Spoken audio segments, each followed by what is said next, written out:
Ever since the 50s, we've had Attack of the 50-foot somethings, or 60-foot somethings. We've had Attack of the 50-foot woman, a couple times I think. Attack of the centerfold. We had Attack of the 50-foot cam girl. As much as I did want to watch the cam girl one, it just didn't seem that appealing. So we went back a few years and we found a Roger Corman classic, Attack of the 50-foot cheerleader. She is like a mountain. Sexy mountain. This is gonna be full of spoilers, so if you haven't seen it, go check it out. Like, even if we spoil this, you're probably still gonna wanna watch it and you're gonna dig it. If you like very large women. So we'll quickly break down the cast so you kind of understand what we're talking about in this video. We've got Cassie. She's our scientist turned 50-foot woman. Cheerleader, sorry. Cheerleader. We have her roommate Jet, who's our gothic girl. Kyle, the lab partner, the geek who likes Cassie, of course he does. We have Brandon, the love interest and quarterback for the team that they cheerlead for. Because there is cheerleading, and it's pretty good. Brittany, the bitch of the Zeta sorority, whatever house that she's pledged to. She's just actually the meanest person ever. You need to grab a leaf and start fanning, or they'll be held to pay. And then we have Ted Raimi, their professor and the kind of like the head boss. And then there is like a chemical guy, played by Treat Williams, who's like trying to get this special serum that helps with like cosmetic surgery. And that's what this whole thing's about. I have one question. Will it work on titties? For some reason, Cassie just like is sitting there, she's like, you know what? I'm sick of getting rejected from the cheerleading squad. I've got these 3 zits that make me the ugliest woman on the planet, apparently to her, which is absolutely not true. But she just straight up just grabs one of these pink vials or syringes and injects it into herself. And you're like, well, I don't know what she thought that was gonna do. Well, I know what she didn't expect. A little drip of that pink vial hitting a spider. Which is our first baddie that she has to attack. This serum makes her big very quickly. Her stomach is like gargling and like people are like, are you okay? And it does like the quick pan right to her chest as she pops it out. It's hilarious. And then she just grows. There's just one tiny side effect. I wouldn't call this tiny, Cass. You're a She-Hulk. And for the first step, she is basically She-Hulk. She's just like a 7-foot woman. Everything is like, it's weird, but it's not that weird. And everybody seems to just like appreciate her. They're like, wow, you have such a growth spurt. They love her because she's beautiful. It doesn't matter how tall she is. Everyone is like obsessed with her because of her beauty. And that's like the whole point is Brittany is getting mad because when Cassie first comes in to like get hazed, you do the amazing pillow fight scene that cuts to like a really cool blacklight scene. This is the moment. This was like the breaking point for Cassie. After like getting ridiculed by Brittany, that's when she's like, that's it. I'm gonna be beautiful and I'm gonna take Brittany down. Like this movie just jumps right in. There's probably 10 minutes in and she's already 10 feet tall. And this is why we didn't watch the cam girl one, because somebody had told me that it doesn't happen until way later on in the film, and I'm like, no. I don't have time for that shit. I want tall women the whole time. Roger Corman is known for like the campiness of his films, and this one did not let us down. Because once you have that 10-foot cheerleader, the forced perspective that they try, it's not like we're watching Lord of the Rings here.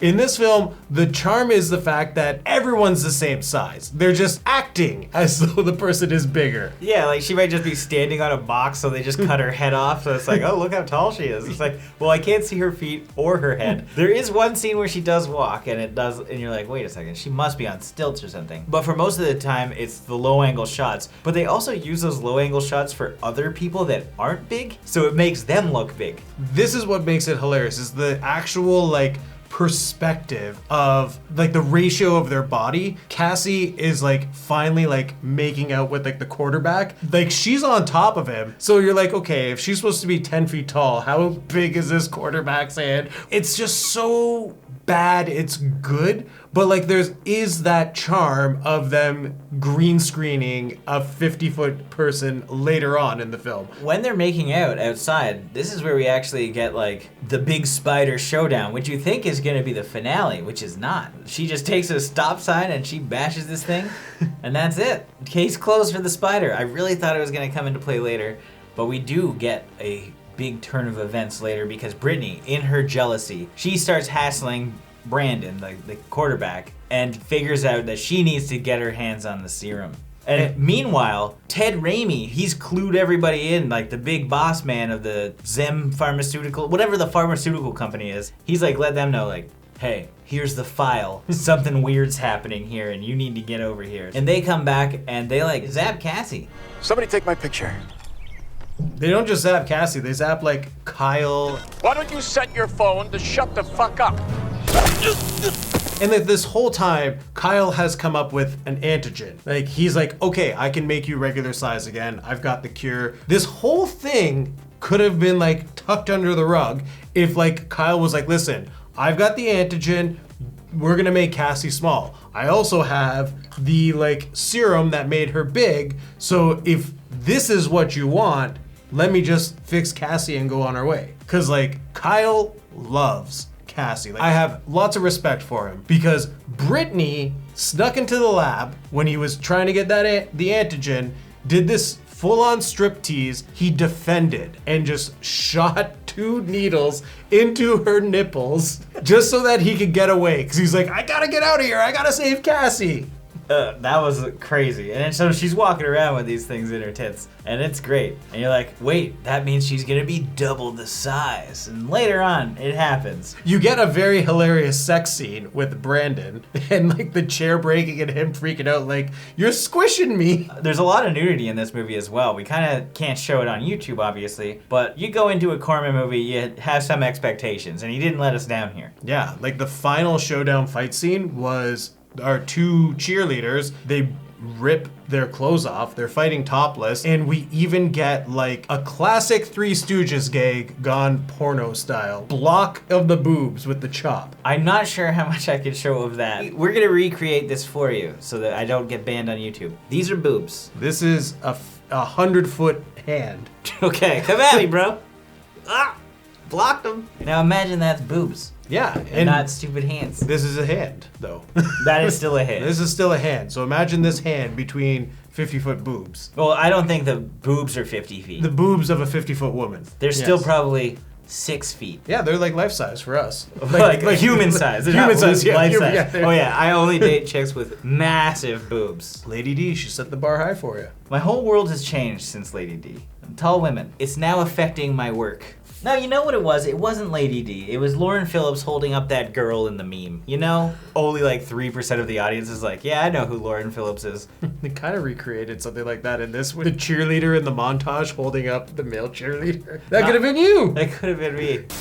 This film just flies by. We've already just talked about the whole movie. Yeah, we glossed over some things where she's just like hanging out in a gym, green screened poorly, and Jet is there doing like her toenails with a bucket of paint. And somehow she just like walks out when she needs to, which doesn't make any sense. There's no way she's getting through that door. None of this makes sense, so what am I even talking about? I did like that because she's like naked, she needs to get clothes. There's these like big blow up cheerleaders out front. Both of the cheerleaders need to go get their outfits from these big inflatable dolls, and that's hilarious. We forgot to talk about what the end is. During the fight, Brittany becomes double the size, so the fight gets extra epic. I'm gonna stomp you like a cockroach. She gets too much of the antigen and becomes tiny. And she's surrounded by regular sized people, even though she's supposed to be much smaller, which she is not. She's just on her knees. It is what it is. Can I just say Kyle's javelin skills are on point? No, I think they're slightly off point because he was trying to aim for her, but he ended up, the other girl had to grab it and then stick it in her. No, I think his goal was to give it to her. He shot her in the booty. Yeah. So like he was a good sniper in that sense. We got great booty shot. Then he's like, he looks at her, he's like, you got this? And javelins the antigen. And then she stabs her in the booty. How is Kyle not the quarterback of this team? That is easily a 100-yard throw. Yeah. That's a whole football field. You're right. Why wasn't it Brandon? You know, Brandon here is like, can barely throw like 30 yards with a football that's like this big. Meanwhile, Kyle, this nerdy scientist who people pick on, is like holding this huge torpedo and just flings it like it's nothing. Well, I think it's a matter of, does he want to be the quarterback? No, he probably doesn't want. He wants to be a nerdy guy. He wants to be the scientist and he wants to get with Cassie, which he does, which we're happy for. Way to go. You know what I wasn't happy about, and I forgot to mention this as well? The yodeling. Her vagina's a frickin' echo chamber. The original joke that he made was like, okay, here's the line. But then going up and actually yodeling, that's when you crossed it. It's a fun movie, and I would recommend it overall. Like, it's pretty solid. So I'm gonna give this 3 Medusa wigs out of 5. This film was actually better than what I expected. It had a 50-foot cheerleader, and I had fun watching it. And I think if you just want a film that you could shut your brain off and just sit back and watch, this is a good time. With that being said, I give this film 3.5 playful pirates out of 5. As always, thank you for watching. Like this video and comment below with your thoughts on the film if you've seen it. If you haven't and you do want to check it out, links are in the description. And if you like weird B movies or 90s nostalgia movies, the weird mix of videos that we have on here is just for you. So subscribe to the channel, stay up to date with everything we're doing here on Bloodbath TV. Son of a bitch! That is one hell of a stride!